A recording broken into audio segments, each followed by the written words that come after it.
এবং পরবর্তী পর্যায়ে তাকে যখন আমরা অপারেশন থিয়েটারের কথা বলা হলো সেখানে সে যে ডাক্তার রাখে নাই সেটাও স্বীকার করেছে। যার কারণে আমরা যে আপনারা দেখেছেন সে যে 900 লাশের কথা বলেছেন, মানে চাইল্ড অ্যান্ড ওল্ড কেয়ার যে আশ্রমে কোনো ডাক্তারও রাখে নাই এবং নিজে সে ব্লেড দিয়ে ছুরি দিয়ে সে নিজে সেখানে এই অপারেশনটা করতেন। তার যে ওল্ড এই যে চাইল্ড অ্যান্ড ওল্ড কেয়ার যে সেখানে আমরা গিয়ে কিন্তু তার ভুয়া ডেথ সার্টিফিকেটে তৈরি করে লাশ দাফন সে কাগজগুলি পেয়েছি, সিল পেয়েছি এবং সে আমাদের কাছে স্বীকারও করেছে যে এটা আমরা ডাক্তার কাছে আনতাম না, আমি নিজেই এই ভুয়া ডেথ সার্টিফিকেটটা তৈরি করে সিল সাপ করে আমিই করতাম। এবং পরবর্তী পর্যায়ে তাকে যখন আমরা অপারেশন থিয়েটারের কথা বলা হলো সেখানে Jamuna EC, the goodness of purified air. আমার বাসায় এনেছি যমুনা ইসি, আপনি কিনছেন তো? তার সে যে ডাক্তার রাখে নাই সেটাও স্বীকার করেছে এবং সে যে তাদের উপরে মানসিক টর্চারটা করেছে, যে সে নিজেই যে এই আশ্রমে যাদেরকে নিয়ে আসা হয়েছে অধিকাংশই হলো প্রতিবন্ধী, বৃদ্ধ, প্যারালাইজ। এই বয়স্ক প্রতিবন্ধী প্যারালাইজ মানুষগঞ্জে তো একটু অ্যাবনর্মাল আচরণ করত এবং সে কারণেই সে তাদের উপরে প্রচণ্ড পরিমাণে নির্যাতন করত, লাঠি দিয়ে পিটাতো।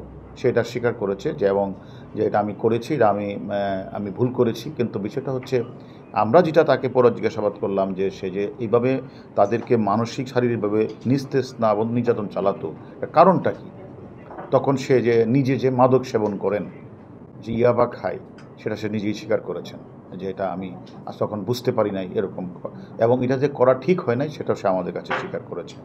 এবং যার কারণে আমরা যে আপনারা দেখেছেন সে যে 900 লাশের কথা বলেছেন, এই 900 লাশও কিন্তু সে বলেছে হ্যাঁ আমি বলেছিলাম, এটা বলেছিলাম যে ওই যে সোশ্যাল মিডিয়াতে এগুলি কথাগুলি বললে হয়তো অনেক মানুষ আমাকে টাকা দিবে, টাকা পাঠাবে এবং সে টাকাটা সে পেত।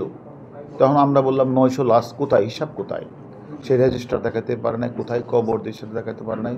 পরবর্তী বলছে সেটা বলেন যে আসলে 900 লাশ তো আসলে আমি কবর দিই না, আমি আসলে 900 লাশ আমি বেসিক্যালি সোশ্যাল মিডিয়ার মাধ্যমে প্রচার করে মানে আমি টাকা দেওয়ার নিয়ে এগুলি করেছি। সেটা পরবর্তীতে সে বলেছে যে 135টা লাশ সে দাপন, 135টারও কিন্তু সে এখনও হিসাব দিতে পারে নাই কোথায় কী করেছে এবং কোথায় কী করেছে। তাদের উদ্দেশ্যটা ছিল এরকম, যেহেতু সে মানবতার ফেরিওয়ালার কথা বলছে, বৃদ্ধ প্যারালাইজ মানুষকে সেবা দেওয়ার কথা বলছে, ভালো ডাক্তার দেখাবে বলছে, এই কারণে অনেকেই তাদের কাছে টাকা পাঠিয়েছে।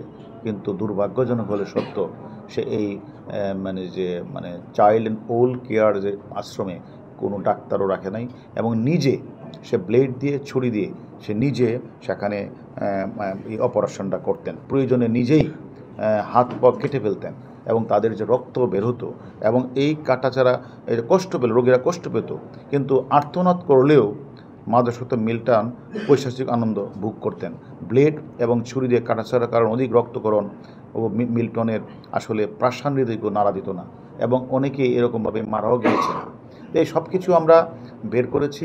আমাদের আরও কিছু তথ্য বাকি আছে, আমরা প্রয়োজন বোধে তাকে, আমাদের কাছে আরেকটি মামলা আছে, সে মামলায় আমরা তাকে রিমান্ডে আনবো, এনে আরও কিছু তথ্য আমাদের দরকার আছে এবং তার কাছ থেকে যে আমরা যে ভয়ানক তথ্য পেয়েছি, আমি মনে করি এটা আমাদের সমাজের যদি আরও কিছু এরকম মানুষ থেকে থাকে যারা এরকম মানবতার ফেরিওয়ালা সেজে তারা মানুষকে প্রতারিত করছে এবং গরিব দুঃখী মানুষগুলি, প্যারালাইজ মানুষগুলির সাথে সে নির্যাতন করছে, তাদের সম্পর্কে আমরা খোঁজখবর নিচ্ছি। আমি মনে করি এ বিষয়ে যারা এই কাজগুলি করবে, আমরা মনে করি এই মানুষের কাছে যে কোটি কোটি টাকা সে তার অ্যাকাউন্টে আমরা অনেক টাকায় পেয়েছি, এই যে সে কোটি কোটি টাকা আয় করার পরও মিল্টন সমদ্দার যে শিশু, বৃদ্ধ, অটিস্টিক মানুষের কোনো চিকিৎসা করে নাই।